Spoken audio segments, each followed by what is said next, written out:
Will go live in 5 seconds. 3, 2.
Start with the question why are we here and why do we die? Why are our cities all gentrified and why do blacks still gotta struggle to survive? It's ludicrous, corruption governs ain't new to this.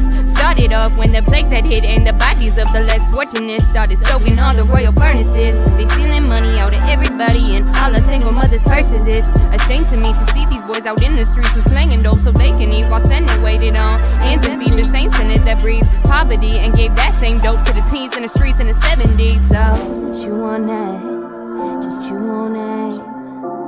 I'm cooking up some food for thought, so just sit back, relax and chew on that. Chew it. Just chew on that.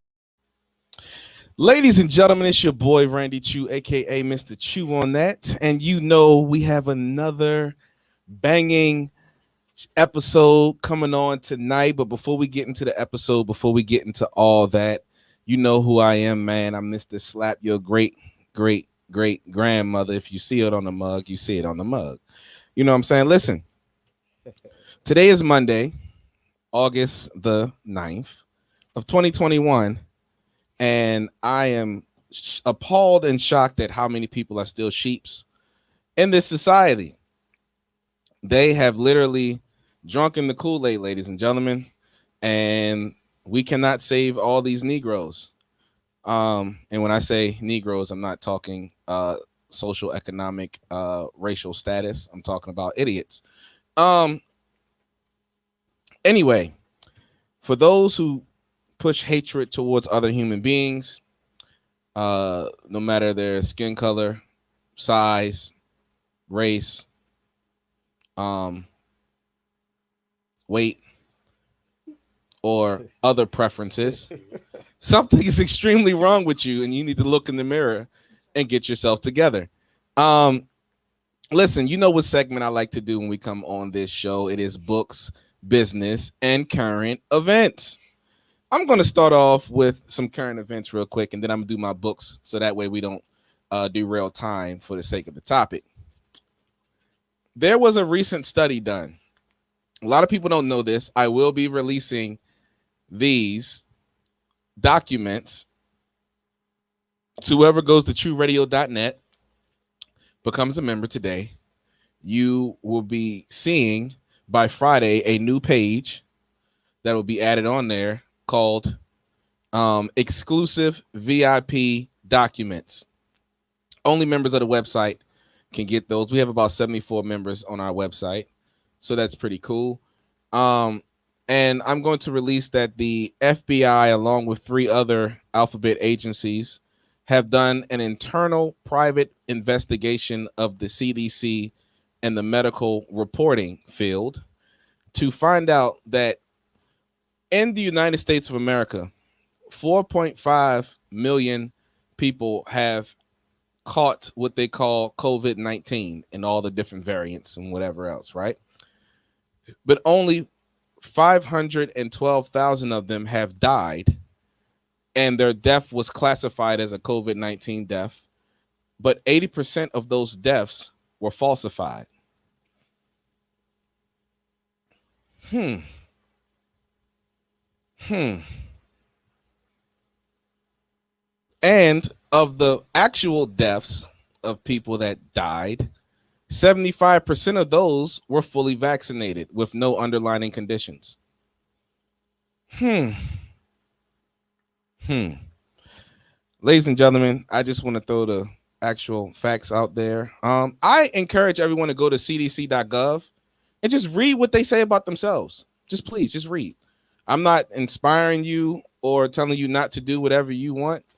Um, I look at it like this: if people have sexual orientation uh, freedom, I should have vaccination freedom.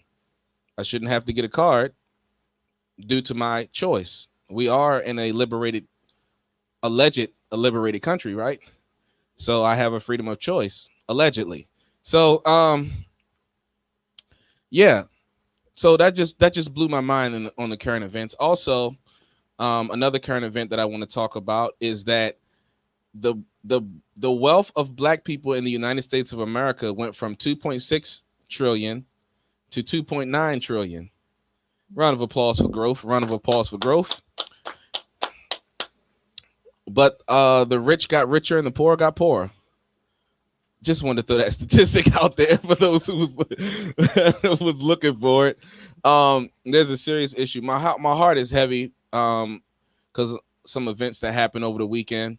You know, when you do a lot of real activism work, you're not just pointing the finger at the system, you're also pointing the finger at people within the community that you really want to help clean out because they are holding our people bound.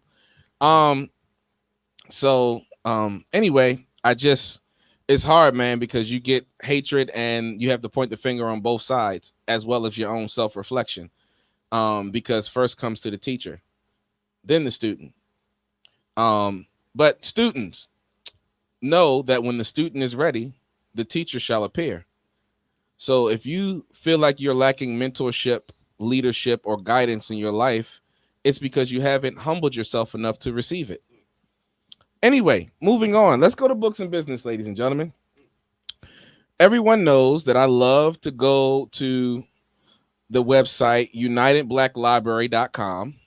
They have all the books that I always say. They have them on PDF, ebook. You can actually buy the hardback and they'll mail it to you of these books. One of the books that I want you guys to go to that website and look up is the Willie Lynch Letters and the Making of a Slave. The next book is The Destruction of Black Civilization.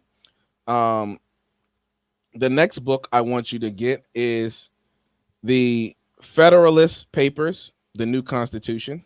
And the last book I want you to get from that website is an Introduction to Constitutional Law, the 100 Supreme Court cases everyone should know. Ladies and gentlemen, study the law, know the law. Just want to say that this episode is sponsored by Habits 365. You go to their website, type in Mr. Randy Chu. That's MrRandyChoo. You get 15% off of any purchase you do. They also have a special under that code. You buy one, you get one half off. Shout out to the other brand that I'm getting paid to wear their stuff. Beautiful. If you follow me on Instagram, you see the lion on the pinky. Yes, I actually had a lion pinky ring at a celebrity boat party for a charity event that happened locally. And I was standing, looking over the water, and it slipped off my hand, went into the water. There's a such thing called jewelry insurance. I called their people, and they sent me this one free of charge. Yes. So there is ways. So why people are out there spending money on jewelry, I'm getting paid to wear mine. Wow. There's always ways to make money out here in these United States of America. You can always get your federal notes from somewhere while they last at a nation near you.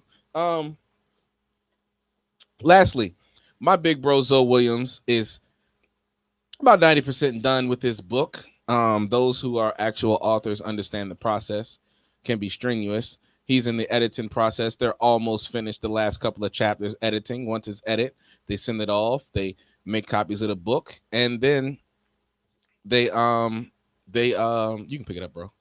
And they send it off, and when Zoe gets it, then he will let everyone know who has pre-ordered, and they will get their books first, and everyone else can purchase it. But the book is the third book in his series. The first book is called The Relationship Dismount: How to Stick the Landing After Exiting a Toxic Relationship. That is a very powerful book. The second book is The Holographic Relationship. Oftentimes in relationships, we point the finger at the other person instead of looking in the mirror. Lastly, and I cannot wait for this book to come out because there has been so many people doing relationship talks that have you capitulating to what the system wants you to define as a real man and a real woman. But Zoe Williams, like none other, always keeps things on the scientific, spiritual side of the game when it comes to relationships. This book, The Shrouded Lighthouse, go to theshroudedlighthouse.com to order the book. Listen, this is so in depth, but I'm going to play a clip real quick to show you one of the things that he's going to be talking about in that book, and it's called A Situation Shift, ladies and gentlemen, by Zoe Williams. You've heard of the term situation shift. I've taken it and made it something different. The situation shifts that we find ourselves in have the power to cause us to shift our perspective, either for good or for bad. When we shift for good, we've taken accountability of what we've been through, how we've been hurt, unhealed trauma. That causes us to shift in consciousness. So situation shifts can be very beneficial, right?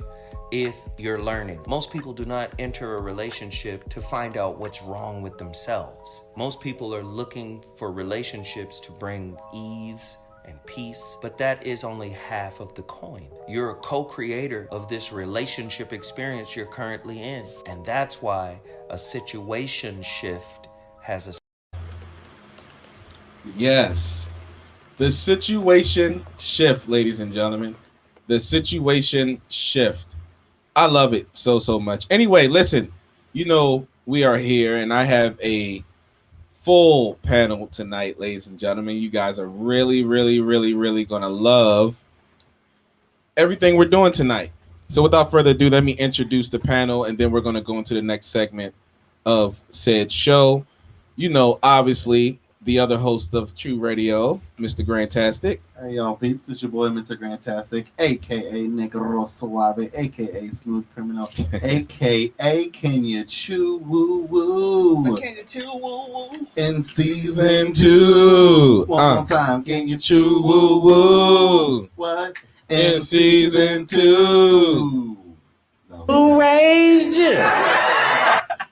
Yo, so listen, we have the lovely co-host, IA. Wow. AKA, oh, I like this.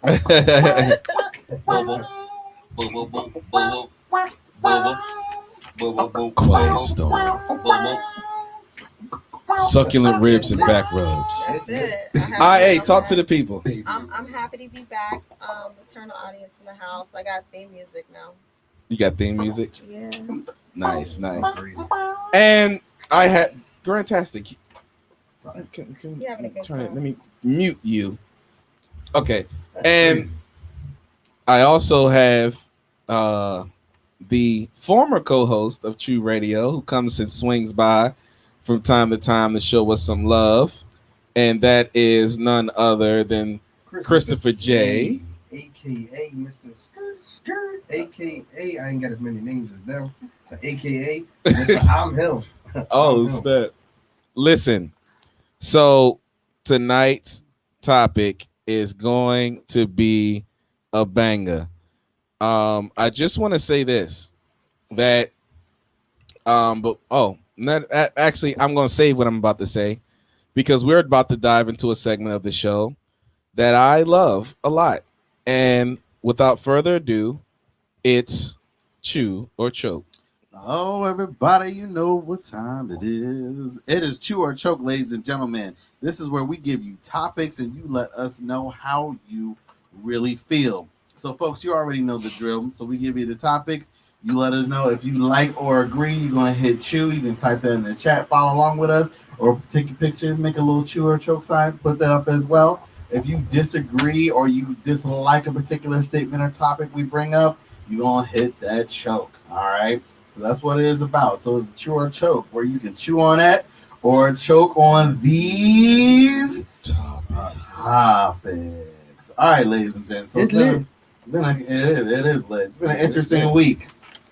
So on a chew or choke, we actually had some contradicting statements. So let's see how those go.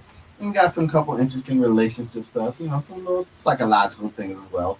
So let's dive into this one, ladies and gents. All right. So our first one from Little Duval. Lil Duval. Oh, Lord. All right, so his little statement over the weekend, y'all. So he said, understand your partner, son. Understand your partner's love language. I put a water in the freezer for my old lady, and I got a better reaction from that than when I bought her flowers. So, how do y'all feel about that? You gotta dive in and just completely understand your partner's love language. Is that going to be more important than any of the other things we said before? Panel, how y'all feel about that? The little things matter more than the traditional society things. Oh man, you getting close to the topic.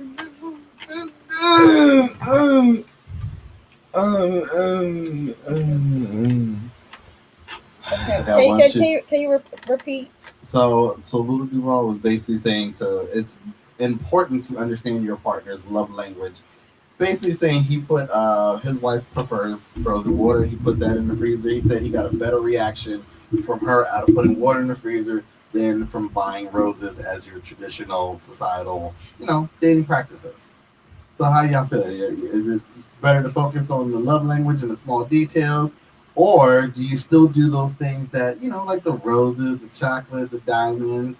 What do you think is going on, Little Duval said focus on torn in between the two. Cause I really wanna be with you. Chew. Yeah, okay. Right, so go ahead. You have to learn your person, man. Everybody speak a different language. Learn your person's language. That's how communication exists. I mean, there was a point in time where I was dating someone and I like to do the whole buying flowers and not have a reason for it. But I had to sit down with my person and they were just like, I don't want to see the point in buying flowers. They're just going to die anyway. So I'm like, all right, so I'm going to get something that's going to last a long time. Okay. They sell flowers now that last. Like for a year. That's another option. I mean, it wasn't necessarily 2021. That was the past. GMO flowers. The modified flowers. Leave us.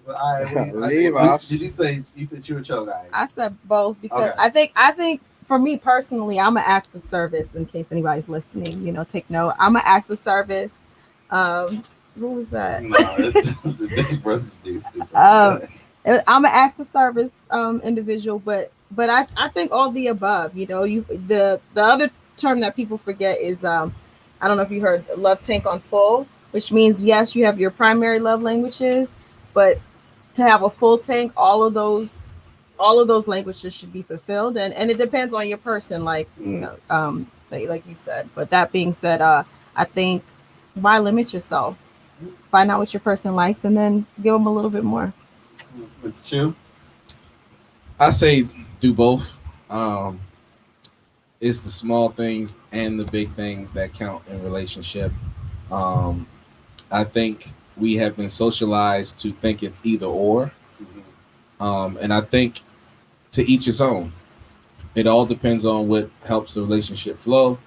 And in some cases, I know some men who have significant others or wives that don't like flowers and the big stuff. They rather you take care of the small stuff, and vice versa. So it all depends. So I know for me, it's both. Okay. I got to do both. I'm a type person where I'll send you flowers just because, even though I know they're going to die and all that stuff. No shot at Christopher J. It's not seriously, it's not. But I do that because I no, we're not dating anymore. because to me, seriously, I think sending flowers is the most retarded thing in the world. But I'd rather buy you a garden. But anyway, that's a whole different. That's a whole different level of. You know what I'm saying? But that way you can pick a flower whenever you want to. You know what I'm saying? So, but anyway, yeah, that's my thoughts on it. Grandtastic. I can kind of see both points. Can you smoke a bag of that? I can smoke a little bag of that. Let's go to the. Hey, people that's watching, cute. the comment in the comment section. Don't forget, if you are new, we have a lot of ninja watchers, which means they watch it and they don't subscribe to the channel. Please subscribe to the channel. Subscribe to all platforms. True Radio. Thank you very much. Like this episode, share it. Please subscribe. But comment below. Do you like the little things or the big things in relationships, and why? Even if we're past the segment, we'll still bring it up if we have time towards the end of the show. Grandtastic, go ahead. I feel you. All right, so let's go to the other side of that particular coin. So who is this from? This is from Ikili Krem Dahili. I don't know. I'm just trying to give props to it. You speaking Arabic over there? Yeah, I feel as if. Allahu Akbar. All right, so pretty much the theme of her statement was, "What is your favorite passive aggressive action?" Yay! So her comment is this: F love languages. Do you communicate by slamming cabinets or silently doing the dishes? So this is kind of on the other side of the coin. Their statement was, F the love languages. Do you communicate by slamming cabinets or silently washing the dishes? So this thing is like passive aggression action. Is this something an important thing to know about somebody? How they passively aggressive do something around the house? Wow. We can go in the same order. Christopher J, IA, than myself. Is it important to learn that? Yeah, know that? So two of you think F the language. Let me also know how you perk out, passive aggressively do stuff. All right, so I'm guessing it's true on that. I mean, Let's see how you feel. Everyone, I feel like everybody has something, a little niche. Yeah. Me, I definitely do the silent treatment, because until you're actually ready to discuss, like obviously what's upsetting one another, I'm gonna just be quiet. When you're ready to talk about that, that's important. Then we can talk. But other than that, I'm gonna just go handle whatever it is that I know I need to do. It could be the dishes. You know what I'm saying? I might need to go run some errands. I don't know. But just I'm not finna talk to you right now until you're ready to talk about that. That's what's up. It's better to do that than say some stuff I don't mean. Yeah. How you feel? I'm most definitely a stonewaller. But I'm trying to break out of that. That's actually a really bad habit. Oh, okay. But it's hard because there's the opposite. There's the rage. You don't, Uh-oh. You don't want that. You don't want the rage? You don't want the rage. So Y'all put me on the couch with her. Yes, I did. I'll say this. It takes a lot for me to get to rage point. Yeah, I do feel Mortal Kombat-ish. Yeah. This is crazy. Yeah. Wow. Wow. Mr. Chu, how you feel? Yo, so I've evolved a lot. Oh my goodness, just thinking about this. I would honestly say, I would have the conversation. Let me speak in the present tense, like what I actually do. I have the conversation, and then I'll continue doing whatever I was doing before the incident or whatever happened. But I will have the look on my face like, hey, yo, don't play with your boy. You know what I'm saying? But listen, you got to be a thug and a gangster to be around me. So it ain't like my wife's sweet. Ain't nothing sweet over there. You know what I'm saying? So when you got two thugs going at each other, but we've evolved and we learned that talking, I was so proud of myself. One time I said, you know what? Can we just not continue the conversation because I can feel myself getting upset and it's going to create an unhealthy environment. So let's just come back when everything can be healthy. That takes a lot for a man to get to, and I'm proud of myself. That's why I said that. I don't do that all the time. Let's not cap like I do that 90% of the time. I do that about 35% of the time, but I'm getting there. You know what I mean? But yeah, so I think for me it's just I give you the look. Mm-hmm. You know what I'm saying? And so, but yeah, go ahead. Yeah, you gotta know your favorite passive aggressive action. Wait, hold up, Grandtastic. Yeah.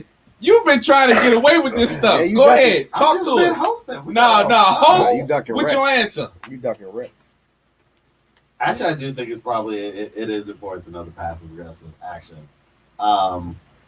Yeah, I'm definitely. I think for what I have evolved to with my wife, and I think it's an unspoken thing. We just really legit don't go to bed mad because it's just like, all right, one of us got to like talk about this. That's great. And we'll be up to like 4 or 5 in the morning and be like, look, like we gotta get this out. I think once we know, but then there also I think about it. But that's then where we got to. But I'm remembering the stage before. Okay. It's like emails from her. Or like a lesson amount of butt slaps during the day from me. Like that's really how we know we mad at each other. If I get an email and she don't get like 45 butt slaps in a day, that's how we know someone's mad at each other in this household. And she'll turn around and be like, really, nigga? Like all right, it's been like 43. Where's the last 2? So yeah. The butt slaps are important. Like if they go missing, I'm telling you, I didn't realize. I love smack. Never mind. Hey, I didn't realize it counts. You gotta hit that daily average. You start slipping on that daily average. It's like, what bitch is getting the ass slap if it ain't? Where's that 45 per day? You about 36. Like, oh my gosh. All right. Man.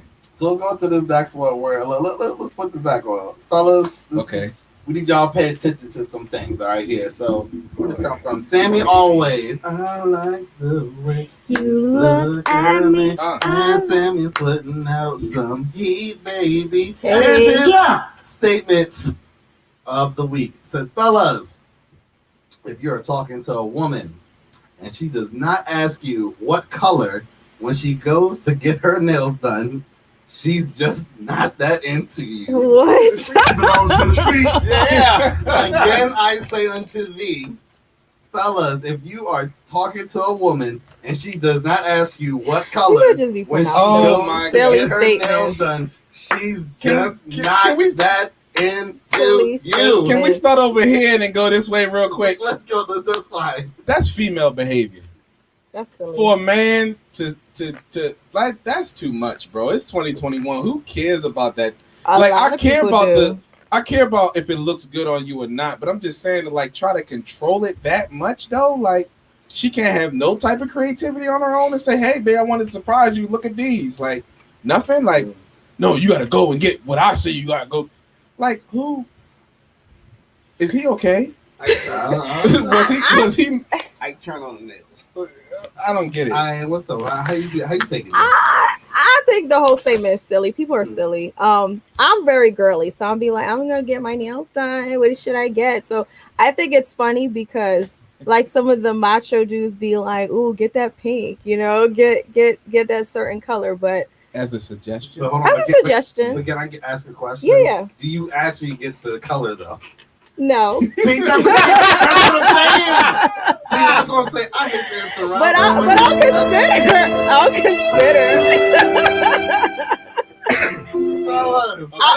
That's it. I might walk. I'll be like, well, what do you think about blue? I'm thinking blue this time. Wow. She's walking back to the color she wanted. Yeah, we'll walk it back.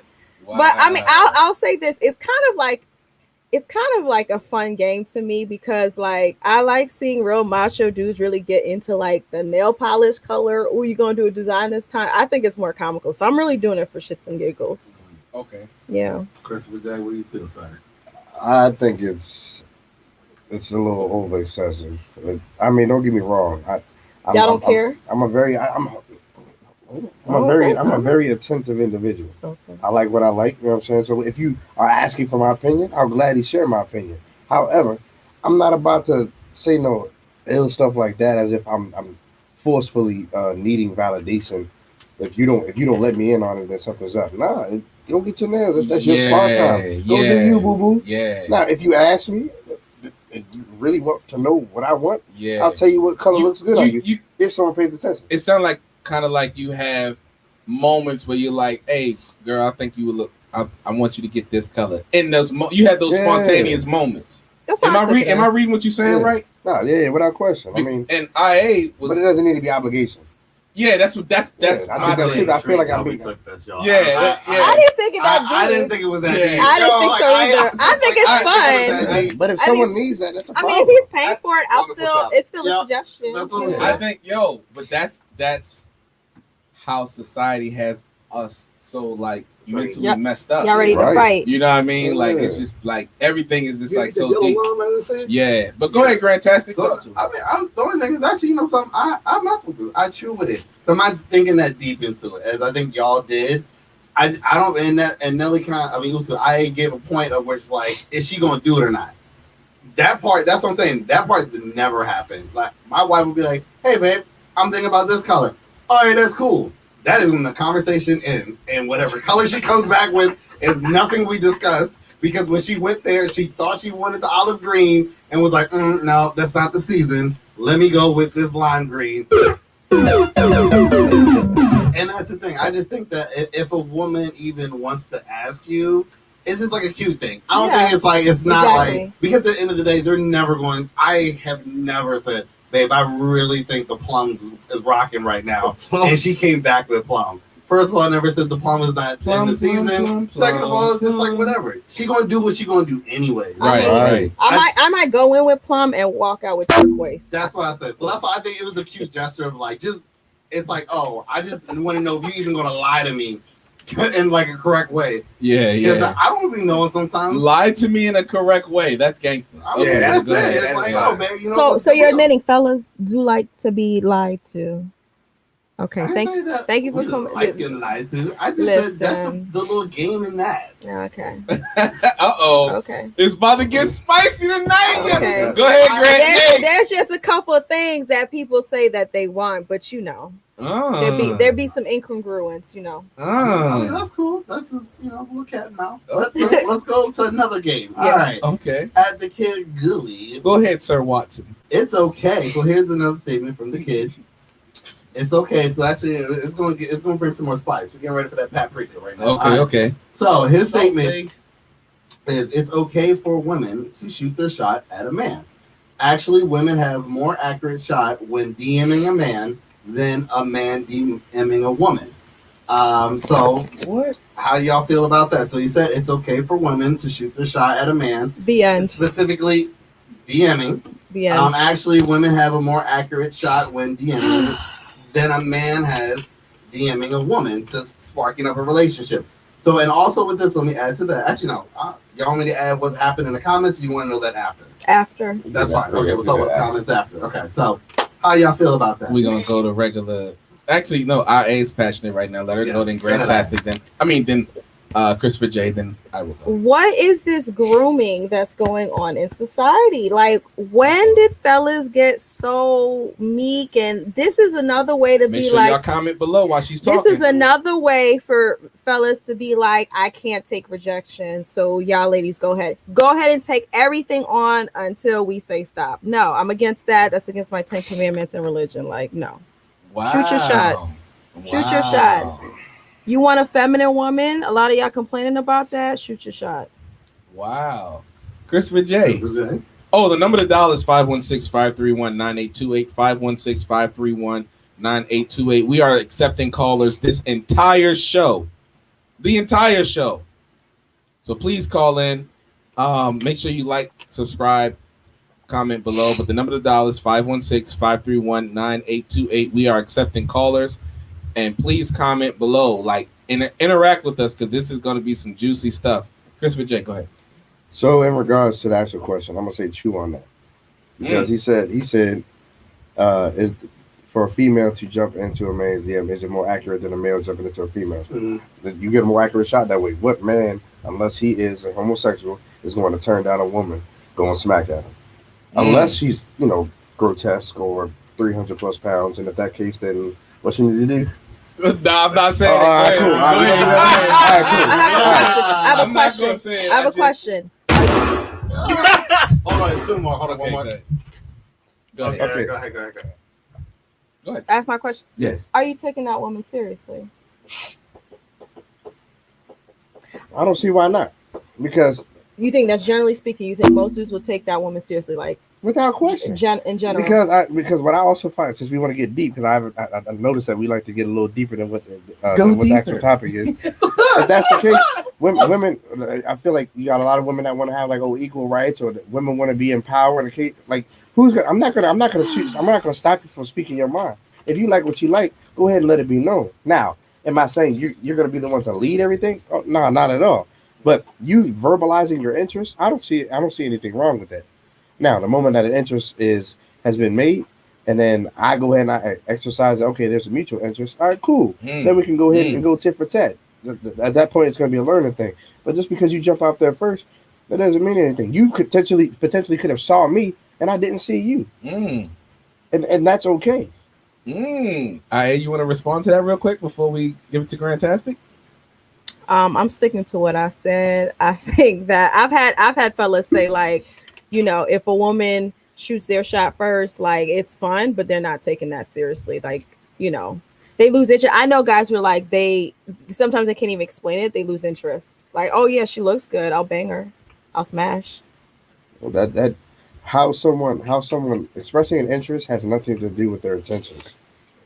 If you got a man who wants to do good, he's gonna do good regardless of who said hi first.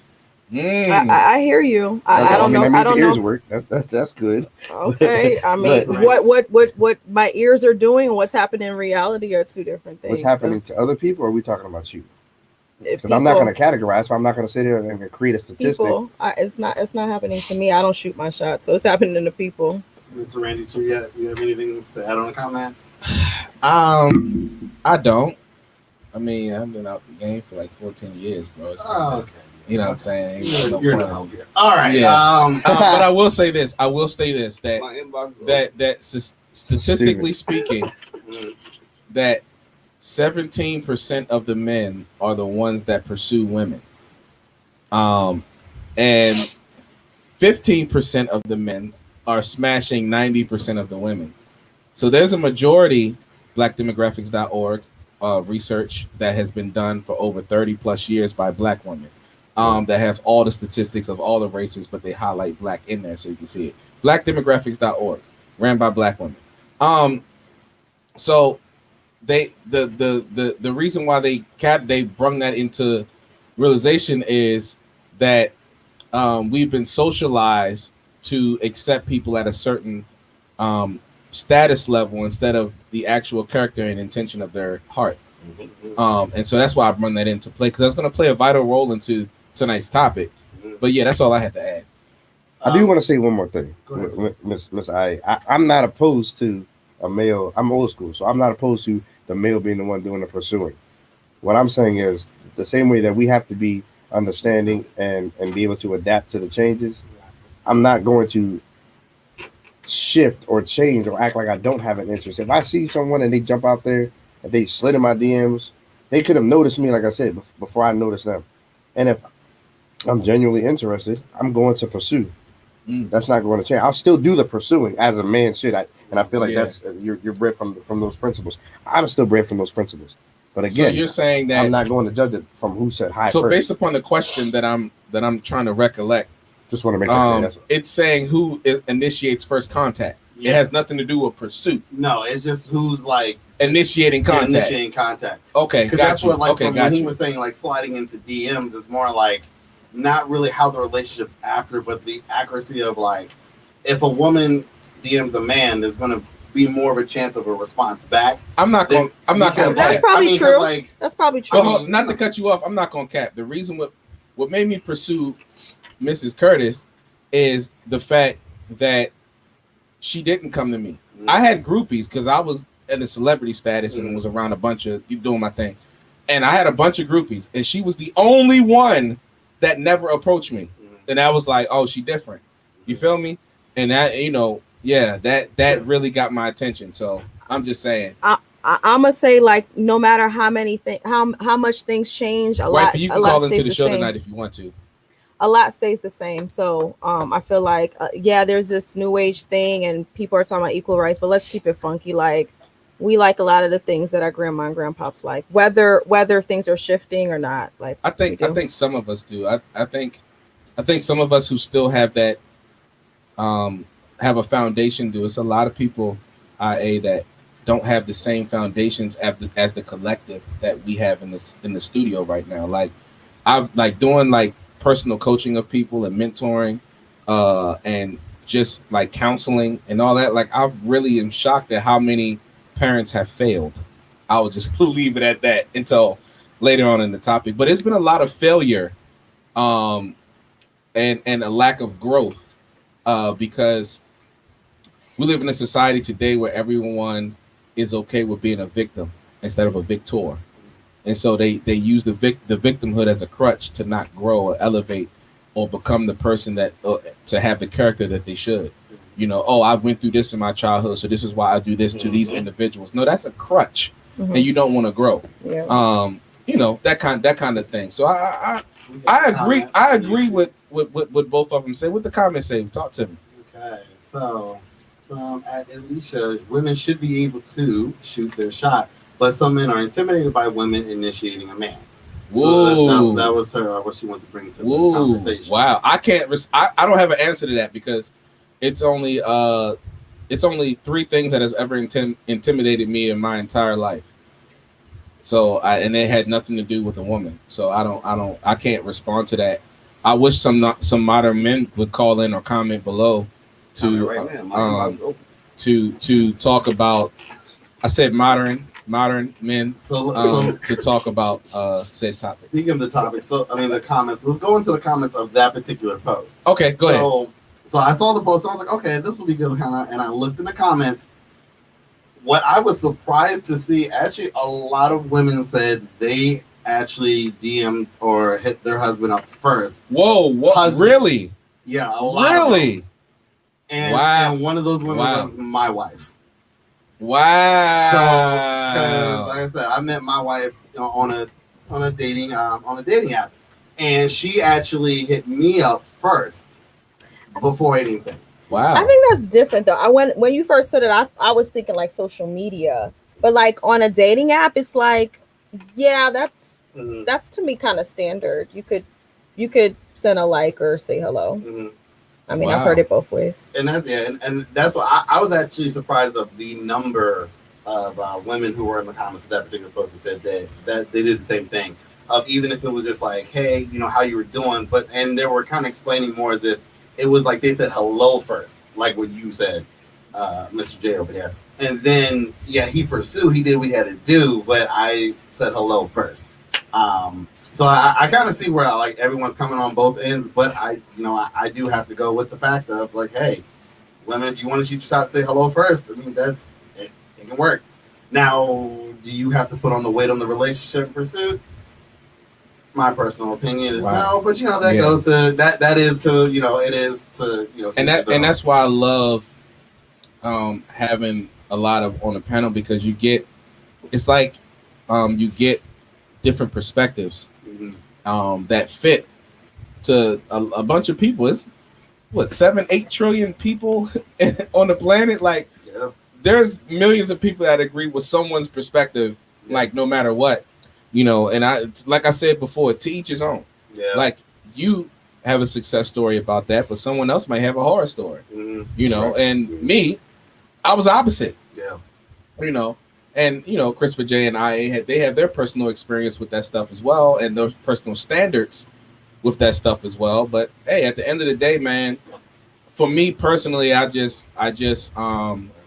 going to actually break down why people say me personally. I actually talked to an English professor about that, and I'm going to have him come on the show, and we're going to have a dialogue about that. But anyway, big bro face over there.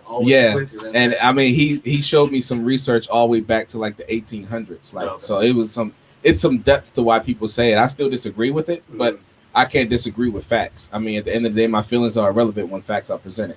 So, but I still want to have the dialogue though.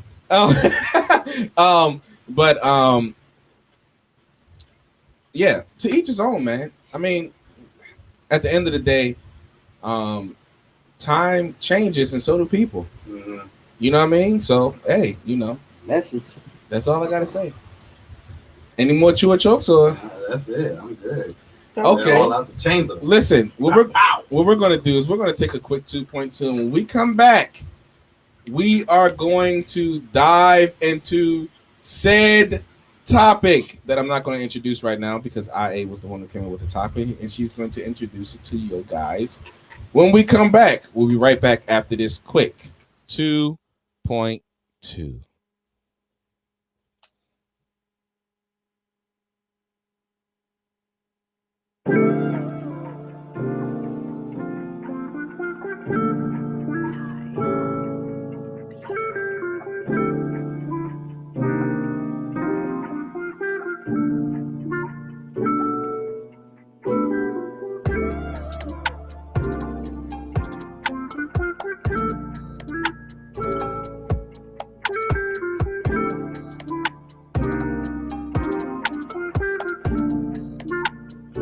Purchase your tracks today.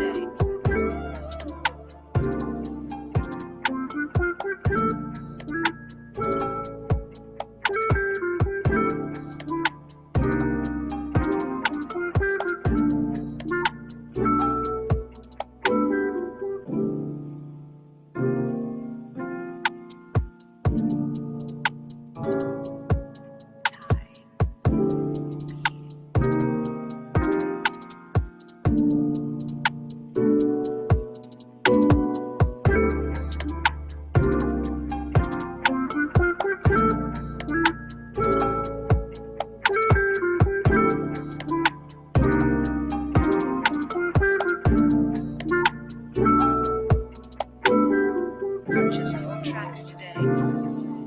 Purchase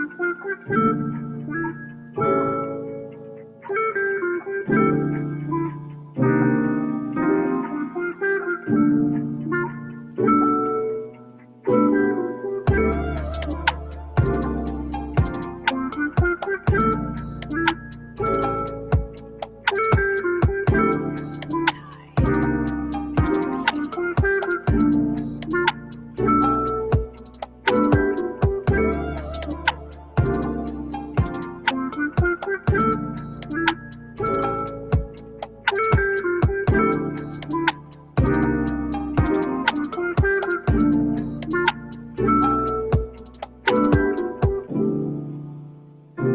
Purchase your tracks today.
Purchase your tracks today.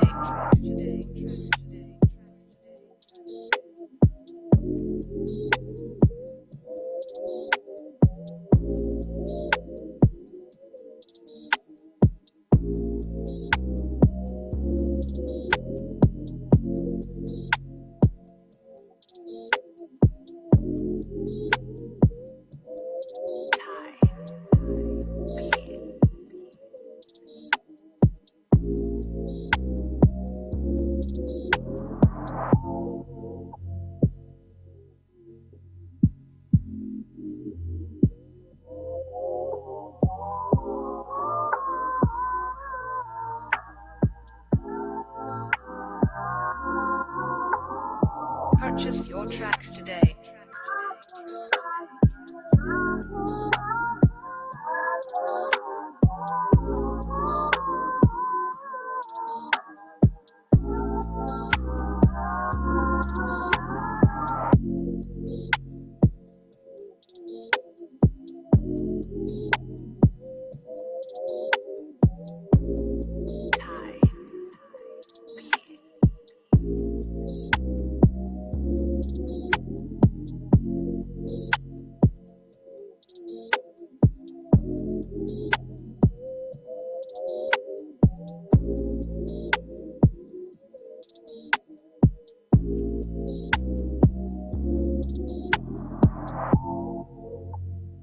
Purchase your tracks today.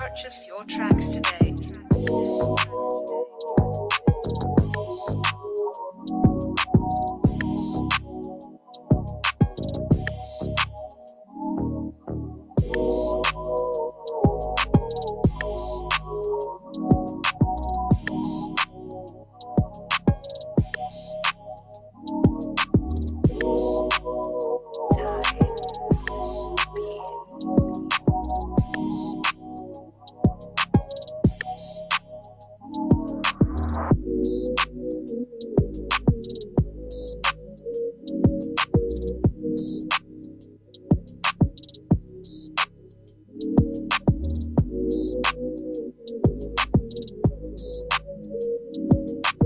Purchase your tracks today.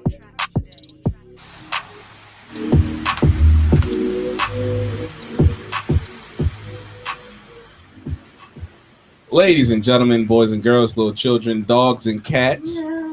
Murph. It's your boy Randy Chew, aka Mr. Chew on that, and I'm here with a full panel. We have Mr. Grantastic over here. AKA Negro Suave, AKA Smooth Negro. I have my former co-host Christopher J over here. AKA Mr. I'm him. We have the lovely IA, my co-host over here. AKA internal audience.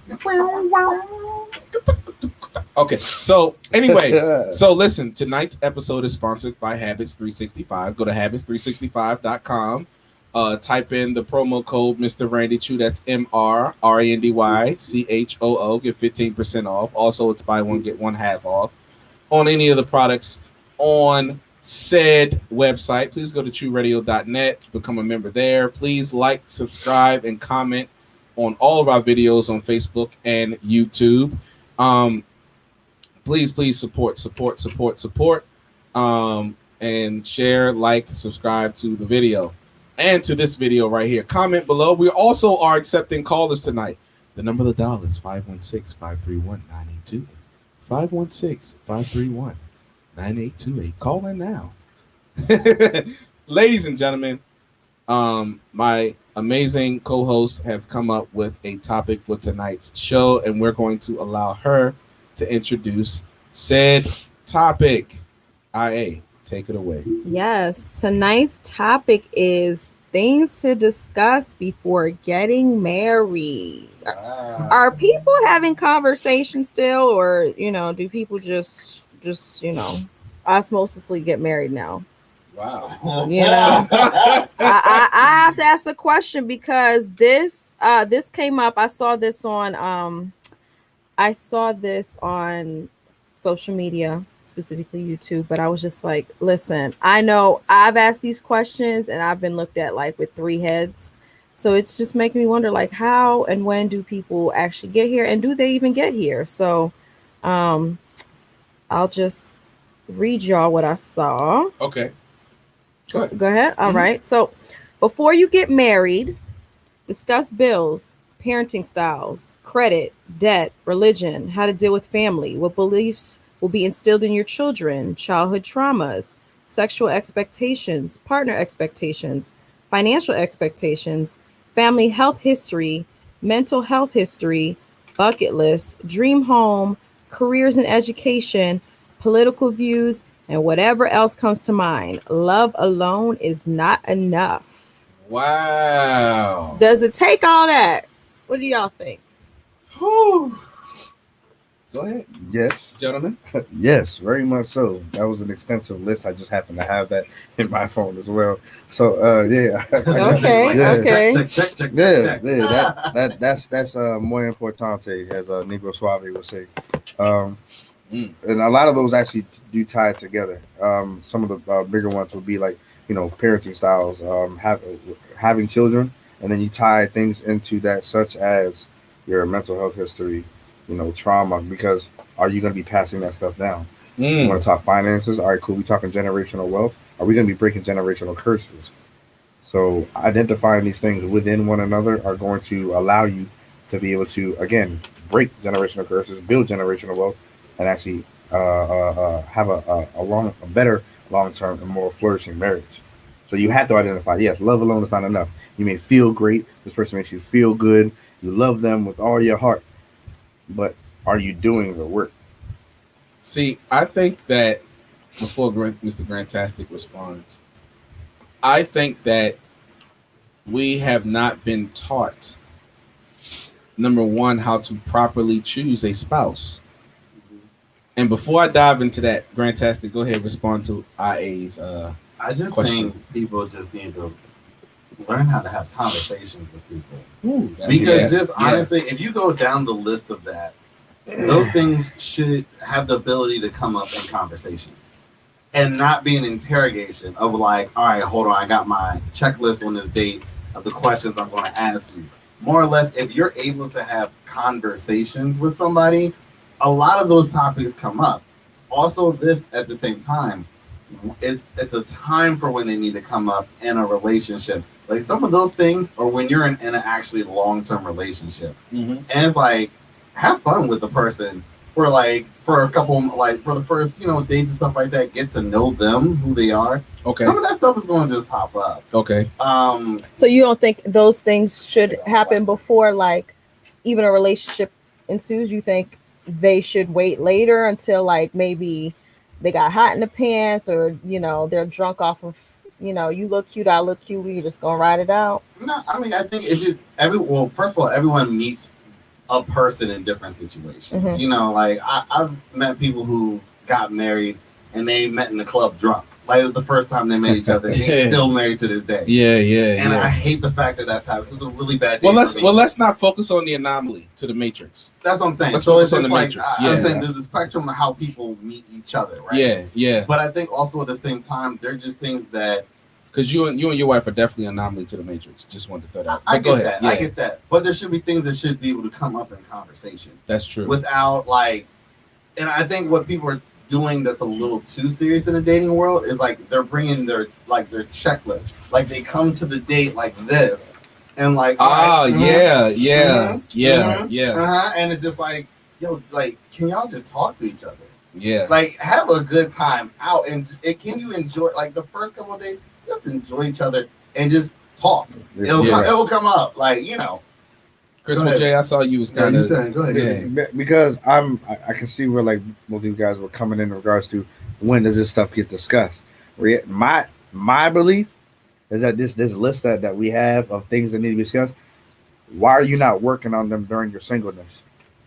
That's going to ultimately create that standard that you walk into a relationship. I love this. I gotta cut you off. I love this, what you just brought up, because it actually was something I was going to say in regards to IA's whole list that she read from, to add on to the idea of this topic she came up with was, what has inspired your checklist?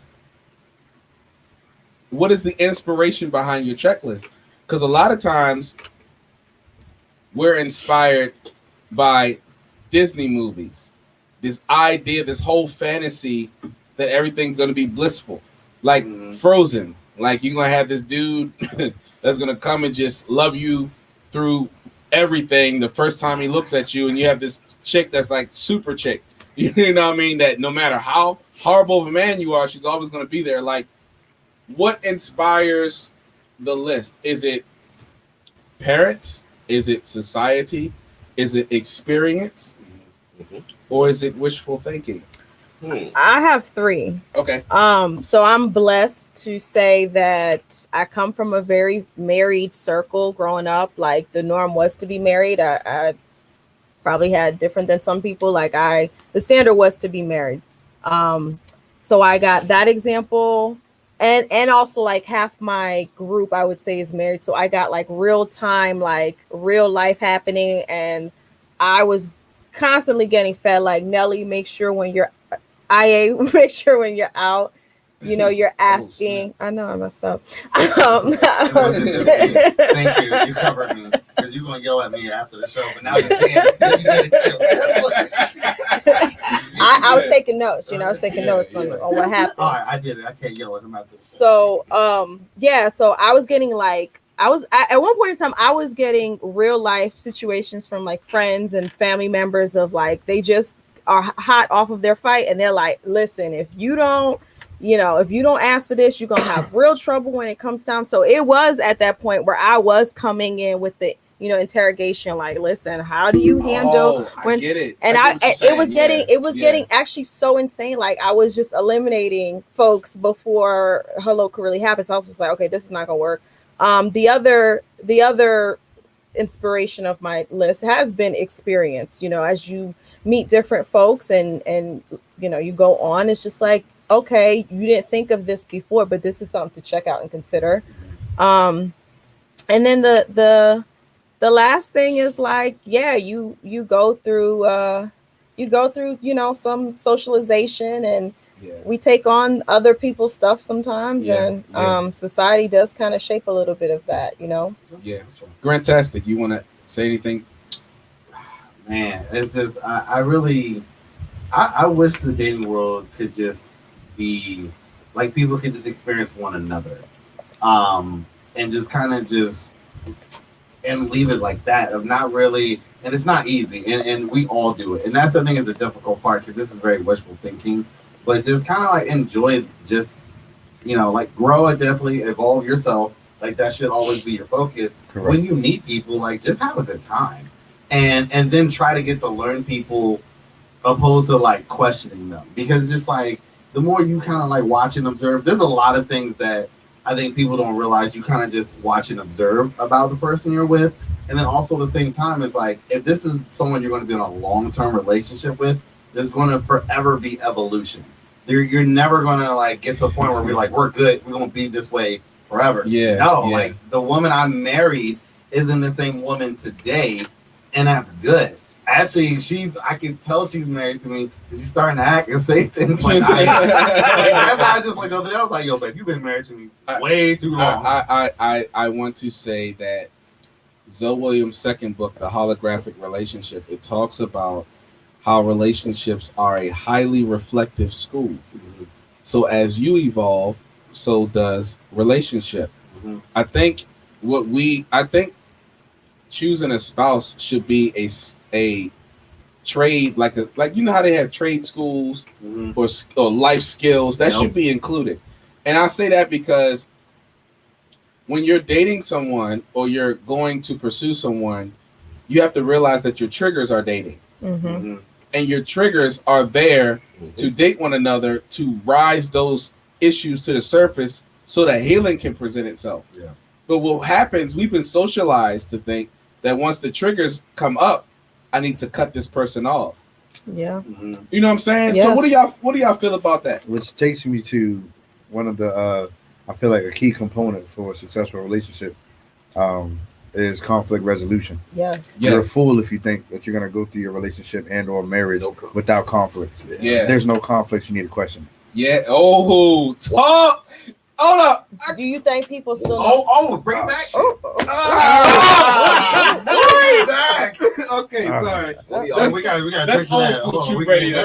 That's old school Chew Radio. Y'all know violent, I see. Yeah. So, do you think people still know how to conflict resolve?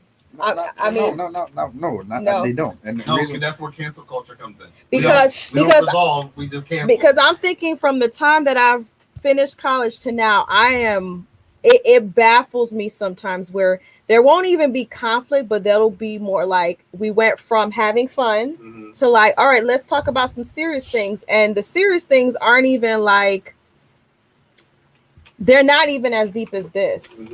You know, it could be, I'll just put an example out there. It could be like, hey, are you willing to take birth control? And then it's just like someone says, maybe. And then literally the two stop talking. Oh my gosh. Go ahead. I've literally, this is a friend of like, it's gotten to the point where people aren't. So that's why I even asked, are people even having conversations anymore? Because I'm hearing some wild situations where people just stop talking to the point where I'm just like, how are people even supposed to come together now? Because I think I'm sorry, Christopher J. I'll let you go. Let me just get this because my memory's shot. Compared to yours. People are no longer accountable or self-reflective. That is very true. I think that we have been socialized, and I think those of us who are trying to break that mindset, but I think majority of the people have been socialized into pursuing the pleasure that someone can give them versus pursuing the person. correct. Yes. You know what I'm saying? Like you were just saying, like, oh, it's all fun and you know we doing our thing, but the moment we dive into something that to us ain't even really like a deep conversation, but to them that's like super serious. Then it's like, oh, I gotta cut you, and it's just like, so really you wasn't into me, you were into the ideology of who you thought I was going to be. The idea of the relationship and not the person. Right. Which is why I often ask people, are you operating from a place of love or a place of control? Because if you're prepared to love, then you're going to understand, okay, I like who you are today. I look forward to seeing who you're going to be tomorrow. You're not going to be the same person. Number one, most people don't really want a relationship. They want convenience. Number two, they're not able to properly acknowledge someone else's emotions because they suppress their own. How can I acknowledge when you're sad if I shut down when I'm sad? So how do I deal with your sadness if I don't even address my own? People want, we're like you said, we live in cancel culture, but yet along cancel culture, we're like, oh, we don't want that person, cancel them. There's all kinds of memes for that. But there's also when people are low in their emotions and they're wallowing in their misery, they want to share memes like, oh, I miss the old day love. I miss my great, the being 70 and 80, being able to slap my wife on the ass or whatever the case is. But reality is, you're not prepared to have a relationship like great granddaddy. They had to fight regular relationship issues. Granddaddy had to go out, work his full-time job, deal with systemic oppression, racism, and especially if you was an interracial couple. God forbid you be a different color. You had to deal with real life issues, come home and still make your relationship work. And if you had kids, make sure that was okay too. The workload was way greater back then. But the moment you see, we're living in a low work ethic society and era now. Like, oh my God, why'd you like that person's picture? I can't deal with you no more. So go ahead. I will say another thing that actually shaped my my list or questions was this book that I read a couple years ago. It was actually Life Group at Church called The Sacred Search. Have you all heard of this book? No. The Sacred Search is by Gary Thomas. I believe he's a pastor, a former pastor, but his tagline is, what if it's not about who you marry, but why? Do you think there are people who are approaching marriage like that? Do you think that's even a thing still? Can I go jump panel? Can I go? Yeah. So I think that people have to get this fantasy idea that marriage is all about love. Correct. It's not. It's a business transaction. It's life transaction. It's, can I tolerate your flaws? Marriage is transactional. As much as we want it not to be, when you break down everything in marriage, Mhm. marriage is transactional. You go to vows and see that. For all the religious folks, your relationship with God is transactional. So you think we're wired that way? We are wired that way because we don't know how to love unconditionally. Right. And because there has been no such thing amongst humans as unconditional love, majority of our relationships are transactional. And it could be a good thing because some people need to be transactional in your life, and others, they need you to give them, as I would say, the grace to go beyond transaction. Brotherhood, sisterhood, certain relationships within your circle or your village, your tribe.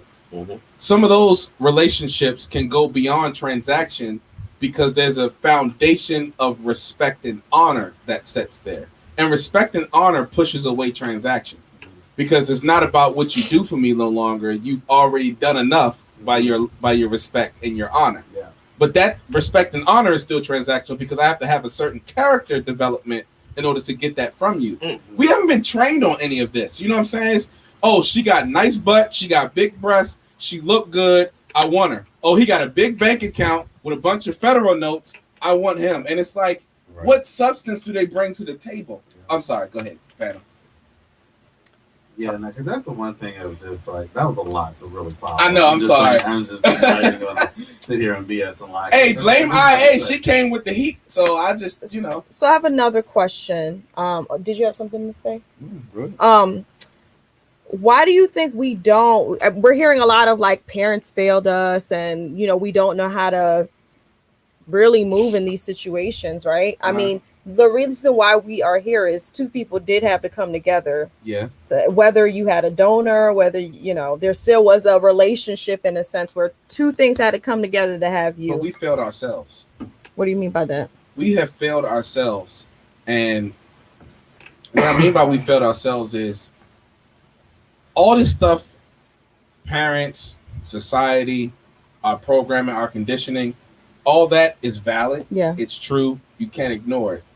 There comes a point in every person's life where they have to make a decision Agreed. on if you're going to be a victim to what happened to you or you're going to step the heck over it, build a bridge and walk over it. I mentioned that last week. You know what I mean? So I just think I'm passionate about that because there was one point in my life where I played the victim.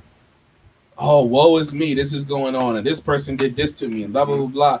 And so I had to realize wasn't no one coming with a lifeboat. That's right. I had to save myself. Yeah. I had to come to Mises. Big Brozo Williams. I'm definitely going to clip that for you. I had to come to Mises moment where I had to realize that the answer to conquering my victimhood lies within. So that's why I'm passionate about it. I didn't mean to cut you off. No, you're good. So that being said, why do you think that is not prioritized or that is omitted when it comes to some of the principles that we teach children? Because I feel like there is a lot. We'll teach our children. We'll spend a really long time teaching them ABCs and 1, 2, 3s. But it's just like, why don't you teach them how to be in a relationship, how to conflict resolve, how to set goals like beyond just graduating from kindergarten to first grade or, really setting it up for their next generation? Why are we not teaching our kids that? It goes in conjunction with what I said already. How can you acknowledge someone else's emotions if you don't acknowledge your own? How can I teach something that I have not rectified within myself? Reality is, as much as I would love to be able to teach you, I haven't done it. So how can I teach you something? How can I give something I don't even have? And families and everything and marriage changed after the 60s and 70s. Well, and the stats are showing that. That's a fact. That's a fact. Everything of like you said, like the family buildings process, that whole thing changed in the 60s and 70s, and it's slowly recovering ever since. Do you have some stats regarding that? I didn't want to put you on the spot. But. So while he's getting his stats, Yeah. I want to comment on what Christopher J just said. But what I also want to say too is that goes in conjunction with what you said. At a certain point in time, you can't sit there and deal with You gotta make a decision. I don't. But that's my answer to like why people are not. It's a lot of the systemic things that are causing people to not want to make that like that, and it leads to the victimhood, to where it's like, all right, we can identify the moment where everything changed in Black familyhood, and the stats will show it of like especially in the 60s and 70s. The problem is now is just like, are we actually, what are we doing to get out of that? And yeah, because people are trying to dig out of that hole with emotions and not with like actual real tactical things. Yeah. Am I going to continue to act like this Black man across from me is my enemy because I've been socialized by white supremacy to do that? Or am I going to conquer that and say, no, you're my brother, we're both broken, and I'm going to forgive you for mistreating me? Like, at some point, we have to stop using excuses, which are legitimate reasons to stay where you're at. That's what excuses, the etymology of it really is a legit reason to stay where you're at. Which is why you say, oh, you were late. Why? I had an excuse. My excuse was I had a legit reason to stay at the place I was previous longer than what I, stuff like that. But anyway, but to even to go back to what Christopher J was saying, like, even with that, even if we are failures with our own emotions and things like that, it comes to a point where if you care about another human being, the reason why I'm a successful father is because I've saw the flaws in my fathers. Mm-hmm. I have an amazing, my stepfather, I call him Pops. That man, before I had a personal relationship with God, that man was God walking in flesh to me. Like, he could do no wrong. Like, even we had disagreements and I was emotionally hurt or whatever, like he could do no wrong. But I learned from his mistakes. Mm-hmm. But that's what parenting is about. Yeah. Like, learn from my mistakes so you don't have to repeat them. But we live in a society that's taught us that I want to have the experience myself. Mm-hmm. I want to touch the stove and get burned. Mm. Yeah. Like, at some point we just got to stop playing victim to what's really going on, because as we're diving into trying to have discussions about marriage with a significant other and things like that, friends. That's what I'm saying. Like, we bring that to the table, and people can feel that. It's really crazy that the fact that I'm really about to quote Waka Flocka Flame, but he did say on this interview, he was like, Waka, we got to start teaching our kids how to be good friends and like good people in relationships. And it's just, and I was like, yo, Waka is preaching. It's crazy. I never thought I would say that. Y'all are inspiring me tonight, because I'm gonna say this. I haven't felt this on fire about a topic in a while, and I don't know why. This is like it. My thoughts are just spontaneously coming to me, but like, you cannot be ready for marriage if you have questionable loyalty. Who? You cannot. If your loyalty is based upon the conditions of another person, you're not loyal. That's okay, true. Let me shut up. That's true. No, I mean, no, it's true. It's true. It's very true. See, it's funny that you even quoted that, because it's just like, if we're going to continue being here on earth, we have to be in relationships. So regardless if you're someone that's like, I don't care to be married, I don't care, it's not important to me. I brought up this topic because I'm just like, this is a question that I think every single human being faces. Yeah. They question and they, either answer it or they let life happen. But I'm just like, I don't care if someone says they don't care. Like, there's an essence of it that you cared about. You know what I'm saying? So I think it is imperative to have this topic and to have it multiple times, because there's a breakdown happening. And I think, at this point, there's most definitely the agenda to depopulate. And this might have been part of the it's working. It's working, right? Niggas don't want to deal with each other at all. So listen, just we're gonna take a quick 2.2. When we come back, we're going to continue the topic and the discussion point. We're definitely going to receive callers if they call in or comments below. It's your boy Randy Chew, aka Mr. Chew. On that, we're gonna take a quick 2.2.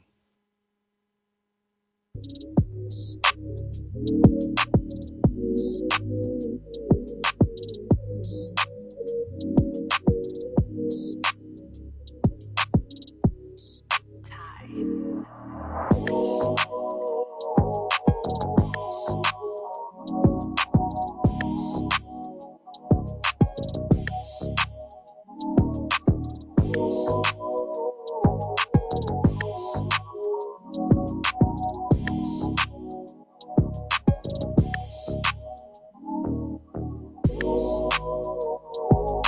your tracks today.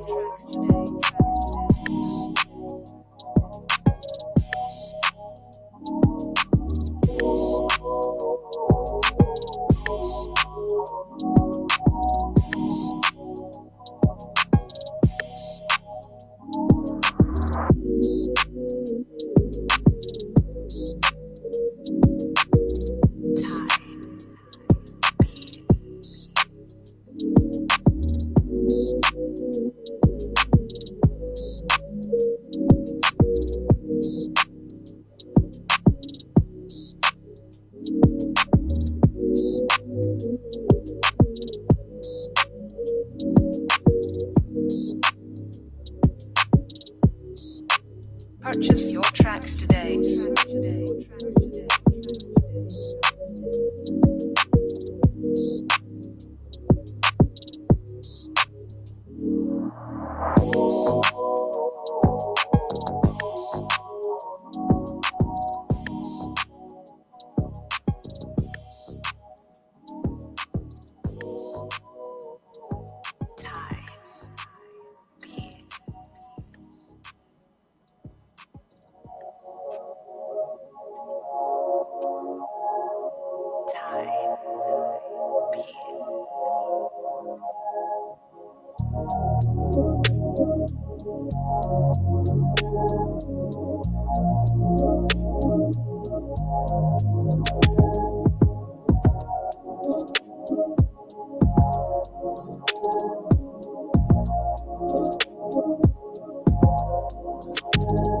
Purchase your tracks today.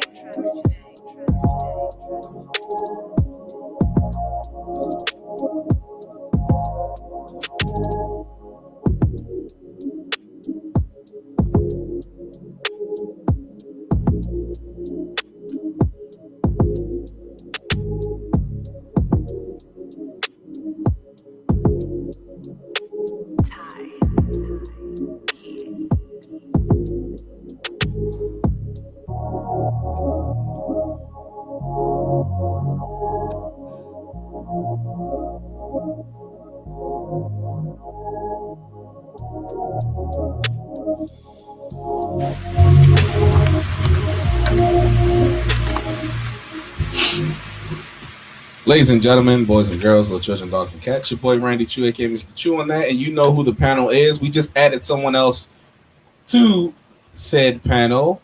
The person we add to said panel is Brandy Yates is in the building, ladies and gentlemen. Brandy Yates is in said building. We definitely love Brandy on the True Radio Show. And so with that being said, Mr. Grantastic has some statistics he's going to say. IA, you're going to finish the dialogue. Sir. She can't hear anything. Go ahead. Brandy, can you hear us? I don't think she can hear us. Okay, so a couple things as we're getting that together, I'm going to read off. Okay, so this is from blackdemographics.com. Okay, where they study particular stats. They highlight stats on all demographics of people, but then they really highlight for Black individuals and kind of compare to other things.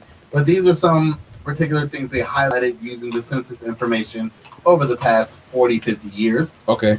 So Black women are more likely to be married than white women until 1970. Okay. So then also another thing, and we're going to go down into the details of this as well. So Black men more likely to be married than white men until 1960. Keep those particular dates, so 1970, 1960. The war on drugs and its effects on Black marriage in the 1980s and 90s. Okay. So I'm looking at the stat here. We can't bring it up here, but we'll flash it on the slide a little bit later. They take the percentage of Black men and Black women in two different colors. The number of Black men in prison around 1971 actually exceeds the population of Black women that can potentially be married. Okay. Wow. Exceeds that. So the number of black men in prison, let's see here, in 1950 was about 7.5% of the population. Okay. You go to 1980 and 1990, about 20% of the population of black men were in prison at that time. Wow.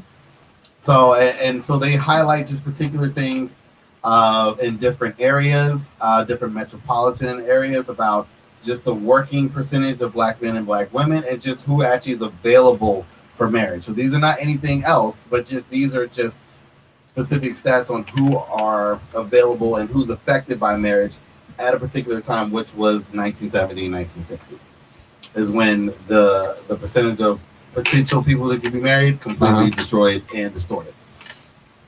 So just throw that in there. So go ahead, anything you want to add to that? So that being said, with some of those factors in mind, you know, I'm thinking I was born in the late 80s. That wasn't that long before I was born. With those factors and some of the married folks in the building. Okay. What do you all think is some of the methods that we can, or what are some of the methods that you used in order to counter some of those stats? Either yourself or just observation and experience that you know of. Fantastic. One of the biggest things is just, and I know for myself and my particular family, I actually had to learn the patterns, the negative patterns that were being highlighted. I don't want to say passed down, because you know you can choose or not choose, Right. you know, particular behaviors, but like patterns that were highlighted in my family. Also, I did not come from a family. So like what you were saying, you came from a very married family. I came from a very divorced family. So my expectations kind of going into relationships were like, you know, probably going to end up doing this thing solo, because everyone in my family is at a short marriage and everyone's divorced. So, but I think that's one thing I had to learn, which is those particular things that may have been stumble blocks, and learning how to address those almost real time, because sometimes you don't realize what triggers you until it triggers you. And you got to kind of take a step back and like, all right, but that's why I really enforce having communication and being able to talk and knowing how, like, all right, there's certain things we got to talk about. How can we make the atmosphere better and more conducive for us to talk? And not like creating an atmosphere where it's like conflict, more it's just like conflict resolution. So some of the heavy conversations my wife and I had, we'll go on a walk and we'll be out. So, you know, we'll be out having fresh air, we'll be actively moving. And then even when she told me that she got diagnosed with cancer again, she was like, come on, we got to take a walk. And I was like, oh, okay, like it's going to be something heavy. But like, those are just things that we notice about each other. Like, all right, we got to put ourselves in a situation where when we talk, it's still a good environment, because we got, especially when it's heavy. And I think that's what, and I noticed from my family, they don't talk about anything heavy. They bury everything. And it don't even come out when you die. You know how some families stuff come out when you're at your funeral? Yeah. It don't even come out then.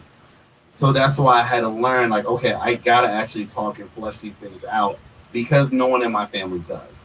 And so that's just kind of just really what it is just learning some of the things that may be influencing you from your family. Yeah. And then little by little, and everyone's got to understand, you're not going to break all these quote unquote cycles in one day and 1 year. Cool. You're not even going to know some of them are cycles until like something comes up.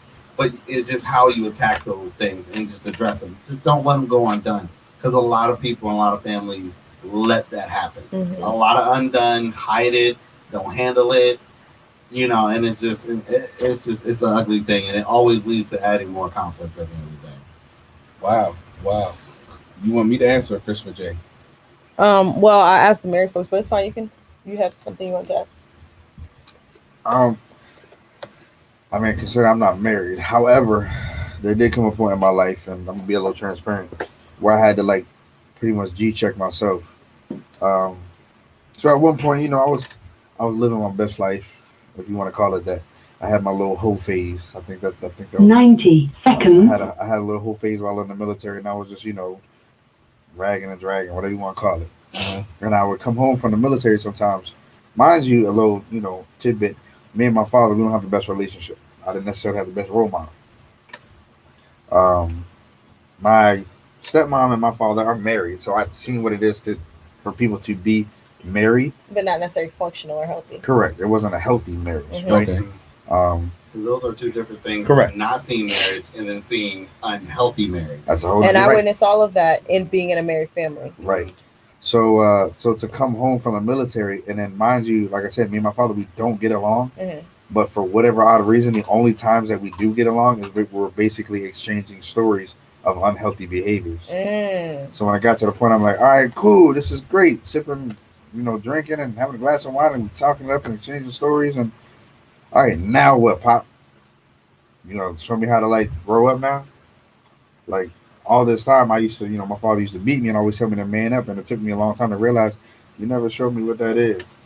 So I had to like isolate myself so I could prepare myself for elevation. And so I had to, like you said, some people will suppress everything. I had to start addressing things, the more difficult stuff. I had to be by myself for a while. I had to check myself. I had to start asking myself, dang, what this done to me? Yeah. So that's ultimately what the marriage is supposed to be. You are now like promising to one another, like we're gonna like grow together. But in order to healthily grow together, you're going to have to G-check yourself and hold your partner accountable. Like that's why they call them accountability partners. Like but you have to be able to do it together. Are you able to meet in the middle? So. In today's time, do you think this is possible? Like observation wise, everyone, like, do you think it's possible? And if it is, what's the smart way to go about it? I think it's possible if the level of humility rises. Right now we have a lot of pride and egocentric people. I like egos. Yeah, I like that. You egos. I try to use egos. Yeah, I like that. But you have a lot of ego people you egos who hold on to their ego, that hold on to their unchallenged belief mindset systems. And how can you properly say this is your mindset or your belief in whatever relationship if it's never been challenged? Yeah. Because when you challenge something, when you put something through fire, that's when you know if it's real pure gold or if it's fake. Yep. But if you're afraid to even put it towards the fire, that is an indicator that you know internally that it's fake. Mm-hmm. Your thought system is flawed. A lot of people are afraid to put anything to the fire. See, that's true. See, marriage is a distinguisher between if you're unbothered or if you're selfish.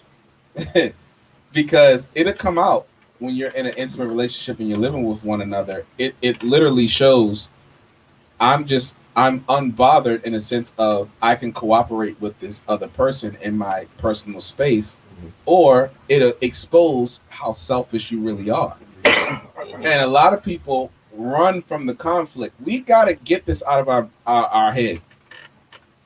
When you are heading into a marriage or you're in a deep relationship that is heading into a marriage, you literally have to stop running from conflict. Conflict is there because everyone is a flawed human being. Period. Again, going back to the scientific and spiritual side of the relationship, your triggers are dating. Your inner demons are dating each other. Relationships are there to expose your flaws so that you can work on them individually and together. Correct. That's right. You see what I'm saying? For sure. So if something comes up in a relationship where you're like, oh my God, that triggered me, or oh, that bothers me that this person would do that. First of all, you have to stop and realize their actions are displaying what you're doing to yourself internally. And we run Say that again. Their actions are actually displaying what you're doing to yourself internally. So when you have someone who's abusive, whether it's physical, verbal, emotional, whatever, you have someone that steps out on you, whatever, it's because you're doing those things to yourself internally. And you have to realize, because if we believe in this attraction law, if we believe in this whole manifestation of whatever in the universe and all that stupid stuff that folks just throw out as philosophy with no evidence, if that's the case, if you believe in all of that, then you have to understand that it's you that the universe is trying to correct first, not your partner. See, the relationship itself is a reflection of your internal struggle, not the individual you're in relationship with. You see what I'm saying? But we've been programmed to cut people off instead of going through the conflict with them. Conflict resolution isn't just identifying the problem, but it's also identifying the problem as you being the source of it. And that's what the holographic relationship and the Shrouded Lighthouse, Zoe Williams books identify and help you walk through is you. So that way when you work on you and conflict comes into a relationship, you now have the proper perspective to say this is you or this is me. Or as the scriptures say, having your senses exercised to discern that which is good and evil. You see what I'm saying? So you exercise that gift or your senses based upon experience, but we run away from experience because it's difficult. You see what I'm saying? We run away from the struggle in relationships because they didn't live up to a certain standard that we beheld, that we came to the relationship with, not realizing that we don't even live up to our own standards for ourselves. We fail ourselves more than anyone has failed us in this life. And once you realize that and you grow yourself with that, then your happiness comes from within, and it is not dependent upon another individual. And that's how relationships can work. Marriage is a commitment to being committed to you at the worst condition that you could ever be, which qualifies me to have you to myself when you're at your best condition. That's what marriage really is. Say that again. So that's what they mean by for better, for worse. For better, for worse, for sickness or health, fat or skinny. We need to add all that in there, because at the end of the day, if you cannot be with me in my worst moments, you are not qualified to be with me in my best moments. The reason why I have no problem paying all the bills, 90% of the bills, let's be real, 90% of the bills in my household, it's because when I met my wife, I was living in a blue van, homeless. I didn't have an address. So let's just keep it real. But I was a celebrity with no address. I had fame without the riches. You see what I'm saying? So it's easy for me to be like, oh, I got that. Don't worry about that. Even if I got to go out and make that hustle to make sure I got the money coming in the house, I got that. Don't worry. That's something you don't got to worry about. You hit the light switch, the light's going to come on. You start your car, it's going to be gas in that tank. You open up the refrigerator, it's going to be food in there. Why? You don't got to worry about what comes into the bank account. Matter of fact, keep your money in your own joint. I got this. That's me. Why? Because I understand that I have failed myself in taking care of myself when I was growing up. I didn't listen to sound advice growing up. So guess what? I know how to be a father. I know how to be the man of the home. I know how to be a leader and provide vision and provision. Why? Because there was a time in my life I didn't do that for myself. But when I learned self, when I identified self, when I realized, oh, nigga, I'm the problem. Not no one else. Not the projects I was in. Not the niggas that was shooting at me. Not the chicks that was cheating on me. Not the money that was going and coming. None of that. I was the problem. When I realized I was the problem, oh, I got it. So if I focus on me, it doesn't matter how anyone else treats me. I'm happy within. And that's what we miss. I learned that through fighting through the pain that comes with relationships. But we don't have that type of endurance no more. We're literally just like, you know what? The moment you trigger me, this wasn't meant to be. Correct. And we roll out. Okay, I digress. I digress. Oh yeah, we do have somebody else. No, it's all good. Just keep talking. Yeah. Okay. But no, yeah, that I think that's definitely important. What you mean, I really respect what you said, sir. Like to the fullest. Bring Miss Yates in real quick. All right, let's do that. Let's see if she can. Brandy, can you hear me? What's popping, Brandy? Talk to me. So you heard everything I just said. What are your thoughts? Some of it. You said a lot, but I didn't catch all of it. I finally got my audio together, and you were in the middle of talking. So okay. Which part? Because you said a lot, so I know You did where say to start. Whatever part you You want to said pick a up lot, on. lot. So we're gonna go, Brandy. You say whatever part you picked up on. Then we're gonna throw it to Christopher J. Then IA is gonna throw us something else, whatever she got, and then we're gonna do our thing. Okay, go ahead, Brandy.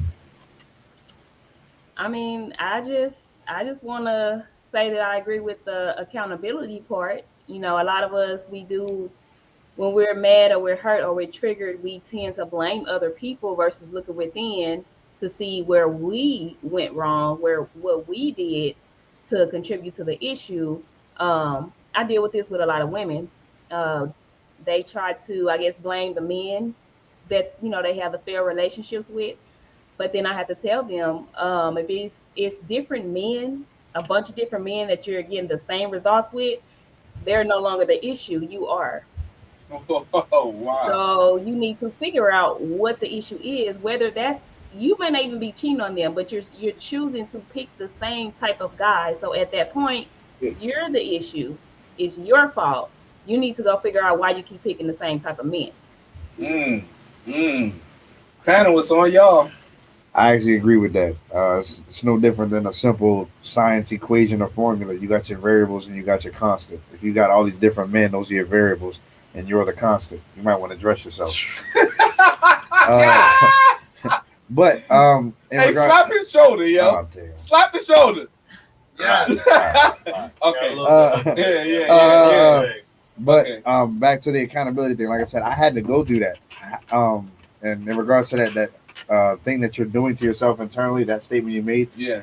When you're triggered and you suppress it instead of addressing it, you're creating that storm inside of you rather than addressing. You know what I'm saying? Like most people avoid that because some people actually will maintain their triggers because it isn't so much the trigger, they just don't like confrontation. Yeah. Some people will avoid confrontation because that potentially could have been a whole trigger in itself. But you avoid addressing anything, so you withhold that, and then you end up basically imploding.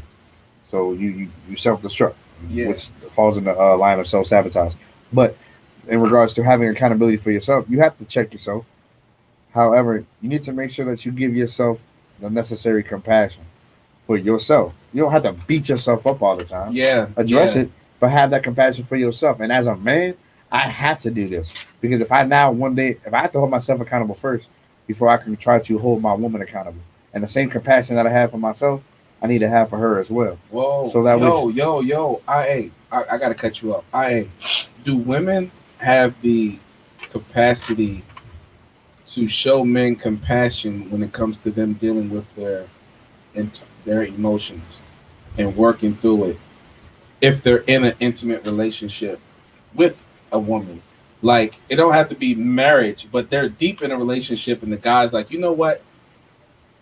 I'm dealing with this emotional turmoil, and he may not have the language to express that. Yep. Do you feel like majority of the women today have the capability of actually walking a man through that? I think some. Okay. I think things are starting to shift because there's a lot of conversation, there's a lot of chatter happening. Okay. But I mean, I've said this before. A lot of women didn't get the training either. Just like y'all didn't get the training to express yourselves, a lot of women did not get the training on how to deal with the man who doesn't know how to express himself. So when he does express himself, it's foreign to a lot of women as well. Wow. A lot of those women were also raised in a household where they didn't see examples of that. I mean, you mentioned seeing a marriage example and it not being a healthy setup. Coming from a married family, I saw all of the examples. I saw good, I saw in between, and I saw ugly.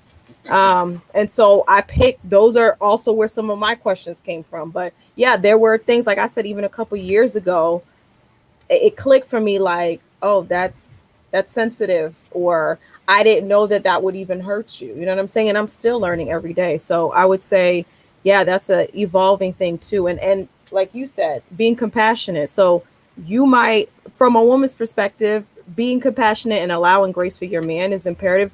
But men too, I feel like a lot of men are upset because they're finally starting to get a voice and they're like just throwing up their vitriol. And it's just like, have that same grace too, because she didn't get the training either. Okay. Brandy, respond, and Grantastic, Christopher J. Like we can keep the panel just going in a circle like this. And I'm gonna throw out a couple things. We're gonna run till about 10:30. It's 10:13 right now, so we're gonna run about 10:30 and we can cut the show. But so, Brandy, did you want to say anything before I throw something else out there? I do think I do think we all are still learning. I do agree with her. Women just as well as the men are still learning.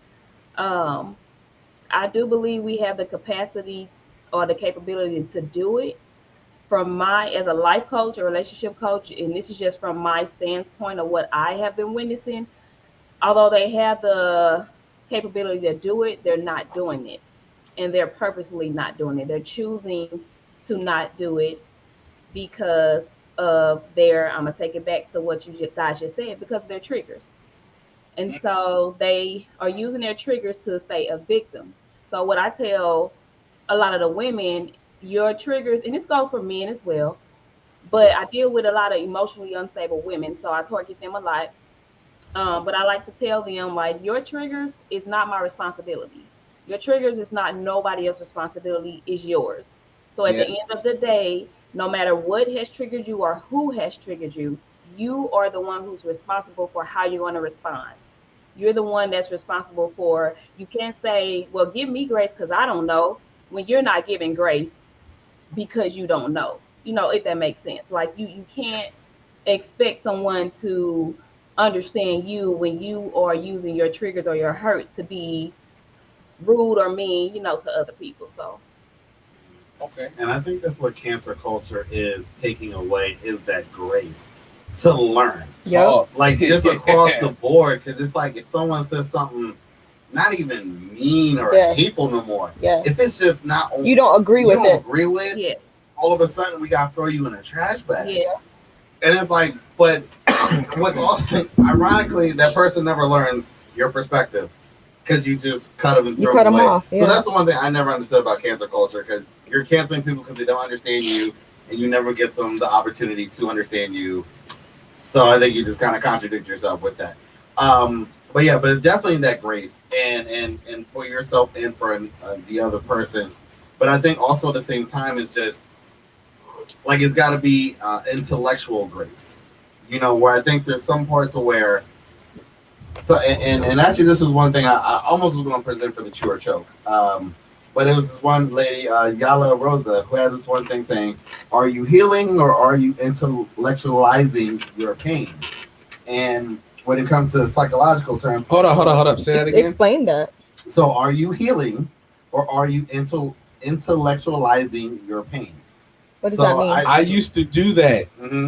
What does that mean? I'm gonna go into intellectualizing. Okay. So let me talk about that real quick. So, because I had to think the same thing as well. So, all right. So, in psychology, intellectualization is a defense mechanism by which reasoning is used to block confrontation with an unconscious conflict, and it's associated with emotional distress. Basically, where you think yourself away from avoiding the feeling or the conflict.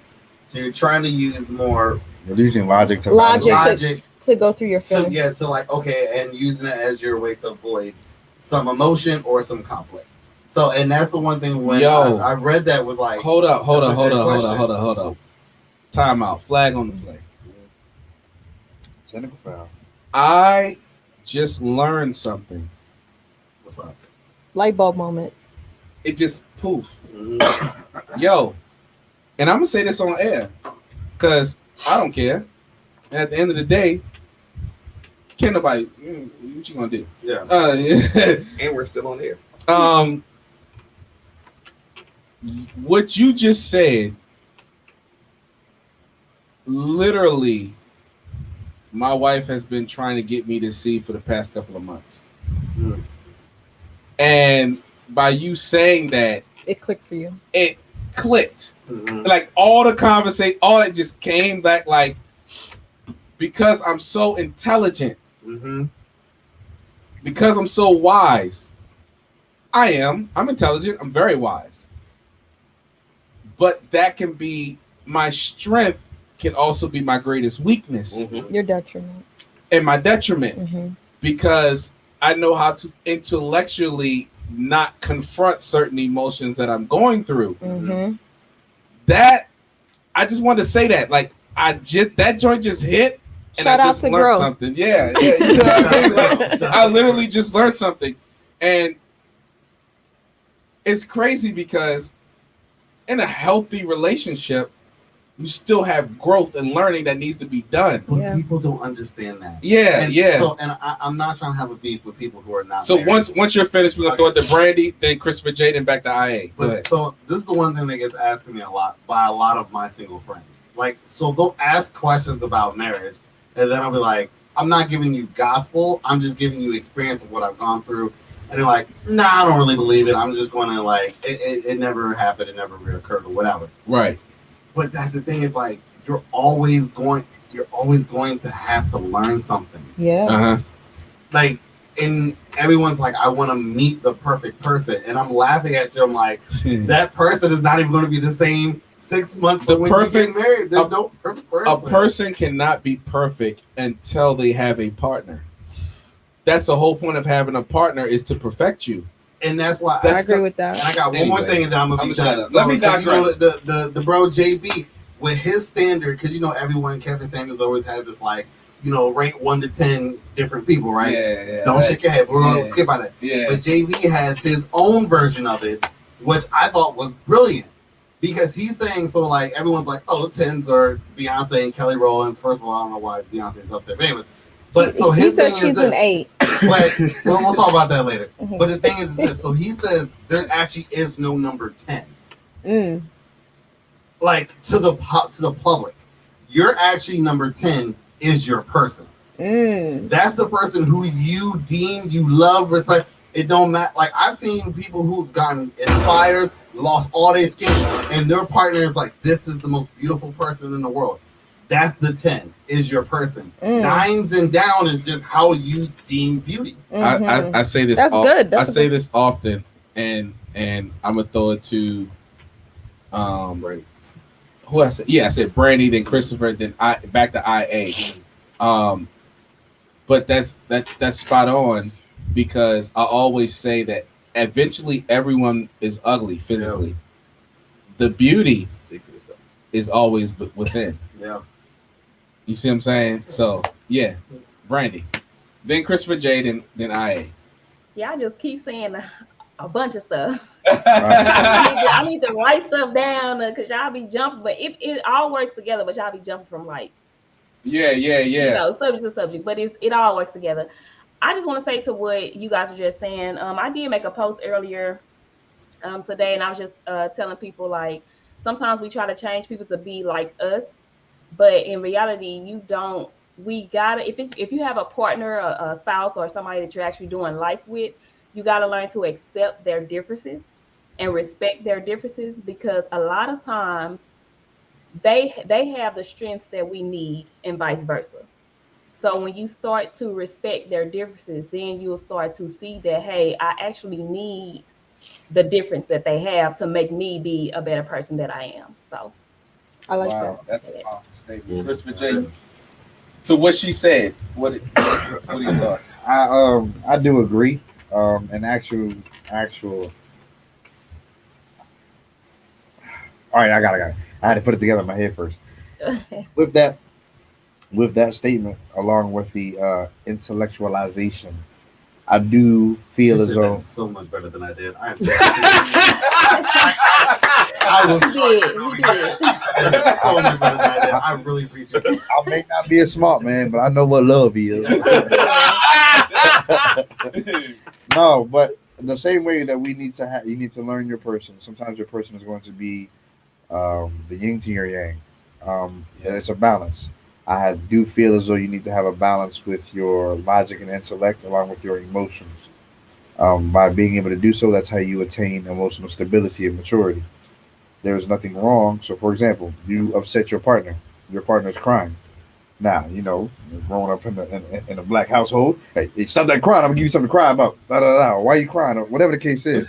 Rather than please don't take that approach to relationship. Oh yeah. I'm just saying.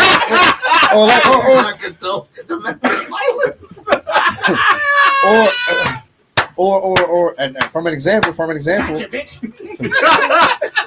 from an example, there was. Oh, I don't know what you crying for. I didn't make you cry. Yes, yes, you did. Yes, you did. What you did or what you said or your actions. Oh, that's so good. Yeah, go. Stimulated it. Yeah. So can you acknowledge? Okay, you know what? I'm acknowledging that you're upset, that you're crying. Go ahead and shed your tears. Acknowledge it. Let the person feel, because you got to feel with it to deal with it. Mm-hmm. So go ahead and feel. Let's say that again. You got to feel with this. Boy, you lucky I'm not sitting next to you right now. That shoulder will be I want to red snap right your now. shoulder. Yeah. Your shoulder smack. So allowing your person, you having the emotional stability and the balance between your mind and your feelings, and exercising the same compassion that we talked about earlier. I know that I upset you. I'm going to be accountable for myself that my actions now have caused this. Now how do we fix this? Now you being in the moment of emotion should also have that balance. Hold on, Christopher J. Respond to that. You said some good things. I'm gonna say this first part. I was researching this topic and I saw that, and this leads even from my last question about why we're not teaching our children this stuff. I was researching that in, say, white culture or Asian culture, when they tell their kids, hey, you're going off to college, keep your nose in the books, but they also say, keep your eyes looking too. Whereas, I'll specifically speak for Black daughters. It was just like, keep your head in those books and don't you look up, don't go to parties, don't breathe, don't look left, don't look right, just keep your head in your books. You know what I'm saying? So, I forgot why I even brought up that point. Oh God. I guess the whole thing is just like, okay, give me a second. I'm getting excited that I kind of displaced my thoughts. I pulled a Chris. Okay. Essentially, we're not getting the training to come together, and I lost it. So. Was it about the parenting? You said something. What was the end part that you just said? To have the balance so having emotional stability is having the balance of intellect and emotion. So being able to intellectually identify that I'm causing an emotion out of someone. Yeah. Okay. So I'm remembering, how do we now, having all this information, what are some things that we can now put out there to kind of pivot and do something different? Like you just gave a great suggestion. I don't know if you want to expand on what that looks like or if anybody else wants to add to this. It all goes back to what I said in the very forefront of the show. How can you acknowledge someone else's emotions if you don't acknowledge your own? Which takes us to the trigger. Right. Are you going to identify, dang, that this is a trigger of mine? Am I going to identify that, or am I going to keep canceling folks because they trigger me? Brandy. Yes. How can men properly steward the emotions of their woman? Because I feel like that's what IA is aiming towards. How can we properly, and vice versa, how can the woman properly steward the emotions of the man without emasculating him? Okay, so it's tough because everyone is different. Yeah. Steps look different for everybody. Some but not all. Yeah. Yeah. As it relates to the man, I would say when it comes to that, and you have a woman that's triggered often or very emotional and can't, get it to, balance, I would say for him, listening is the biggest thing. Not giving her a solution at the moment, just letting her ramble off, getting her thoughts, getting her everything out of her head. It's so hard for men, but keep going. Yes, keep going. Yeah. No, I know it is, but that's the thing. Men learn that through experience. Yes, definitely. Yeah. Y'all not taught that. Y'all not taught that at all. But you have to, because a lot of us women, we don't always want a solution. I know that's what you guys are naturally built for, to provide and give solutions, but we don't always want a solution. Some women are just, they need to get the thoughts out their head, and so they just need to talk. So for you guys who have a woman that's like that, you have to just listen. Just listen. Learn, be in tune with listening to her, and then you'll know when the green light is for you to actually speak. Sometimes you ain't got to even say nothing at night. Listen and hold her. That's it. So I I Go have ahead. a question for Miss Brandy. Yes. Like you said, we have to learn that from experience, correct? Yeah. So We got 3 more minutes. So all right, go ahead. just gonna ask you real quick. My thing is, so do you feel that men could also do men need that same gesture? Because if we're naturally providers and we fix, and when it's time for us to be able to vent, I can fix the problem, but I just need to get this load. I just need to get this out of the way. Yeah. So I believe, for me, I believe men, not so much as listening. We do need to listen to you guys, but I think you guys need, because you are the providers, you give out so much. I believe you guys need more so of the encouragement versus a woman just listening. So while we are listening to you guys, we have to come back behind it with encouragement. I almost caught the Holy Ghost. She said that joint. I couldn't agree with Brandy. I couldn't agree with her more. Like everything she just said was 150. It was on, like, that's exactly it. I can say as a woman, like, I am someone that's got to talk my thought outs, or I shut down. And that's probably why I do shut down, because like y'all said, it's crazy for y'all to hear the rattling off.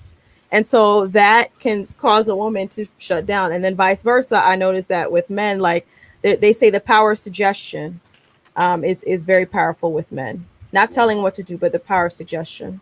Wow. Making them Yeah, I think the hardest thing for a lot of us to do, again, because it wasn't taught and we're all learning by experience, we got to remember, especially if it's somebody that you're in love with, somebody that you're building a future with, you got to remember to create a safe space for them. It's not always about you. You don't always have to voice your thoughts and concerns. At that moment, learn to discern the moment and know how to create a safe space for your partner or friendship. It works in friendships as well. I was going to say that too, because I don't think many people can even do that in their friendships, let alone long-term relationships. Yeah. So yeah, I was going to say that behind it. I was like, yeah, definitely do that. Learn how to build relationships as well, even if they're not intimate. So you develop down the road. I was going to say that as well. Yeah. So I want to give my final thoughts, and we can close out the show. Let me give my final thoughts, and I want everyone to plug in there where people can find you at, if you want to. And then we can close out. Then that'll be the end of the show. Let me say this: things to talk about before marriage are these categories. What have been your psychological distress? Have you had a past where you've dealt with substance abuse? Have you had a past or a present and when you deal with depression? And what are some of the things that you do personally to pull yourself out of that depression? Communication and conflict skills that will help shape or reshape expectations in relationship. Understanding relationship commitments. What I mean by commitments, I'm not just talking about sexual loyalty. I'm talking about, if you say this is your role in the relationship, I need you to stay committed to what you said your role was in this relationship. that's very true. You also need to have and identify or know how to enhance the positive connection within your relationship. Sometimes when a problem comes up in a relationship, it's not beneficial to identify the problem, but it's been more beneficial to enhance the positive things that are happening in a relationship. Because sometimes positive things being talked about, let me say it in a more simple way, showing gratitude for those things that are working good can make a person subconsciously think about the wrong that they're doing, and they'll fix it on their own without you having to say anything. We do this with children often. It's called redirect. Place boundaries so that you won't grow apart. In other words, this is where I'm at. Every year there needs to be a discussion of, this is where I'm at. These are my struggles. These are my strengths. This is what I continue to like. This is what I no longer like. Setting those boundaries lets you know where that person is. And once you know where a person is, you can never outgrow that person, because you deal with that person according to the level that they're at. If outgrowing someone was because you've elevated yourself, then that means you can never be a parent. Because that means you've outgrown your children. Your children will never be where you're at. Okay, anyway, let me move on. You have to learn how to talk to each other. And talking to each other, I pulled up a statistic. It was this website that the government did a statistic Study. a study on is ncbi.nlm.nih.gov. They did. I'm gonna post it on the website, and I'm gonna even put it on the description of this video later on. But they did a research and they talked about how majority of the divorces that happen is because when the couples came together to talk about their situation shift, it was always negative talk. They never talked about the positive that happened. I talked to a divorce lawyer that's actually in California. Shout out to Fresh and Fit Podcast. They were the ones that connected me to the couple that they run the firm together, married couple. And one of the things they said, I'm trying to get them on the show, so that's why I'm not saying their name. One of the things they said is when they are in the divorce discussions, when they start talking about what are some of the good things that happen in your relationship, they start to see the regret on the individual's faces. Like, wow, I just ended this, but there were some good moments. But my mind has allowed the bad to outweigh the good. Anyway, moving on. That is very powerful what you Yeah. just shared. We'll talk after the show. Yeah. Also, with those commitments, you have to make sure that you have clear commitment goals. This is the vision. This is the man has to set a vision for the home. And based upon that vision, what is your commitment or your goals to making sure that this vision that it happens? What do you bring to the table that's going to be beneficial for this overall household? And you have to keep them. No matter how hard it gets, you have to keep them. And if you can't keep them, you have to communicate effectively with your significant other to say, this is the reason why I can't keep this specific commitment. Because things happen in life. Yeah. If a man says, look, I'm going to provide, you don't have to worry about the bills. COVID hits, he gets laid off. Mm-hmm. That's not his fault. It's pandemic.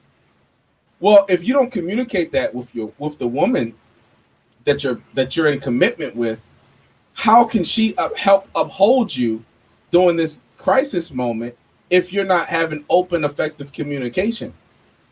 And also, lastly, your ideologies about society, religion, government, and etc. need to be discussed before you are betrothed to one another, because those things is what society uses for division. That is actually very true. Ladies and gentlemen, it's your boy Randy Chu, aka Mr. Chu on that. Everyone plug in. If you want to, plug in where people can find you, and we're out.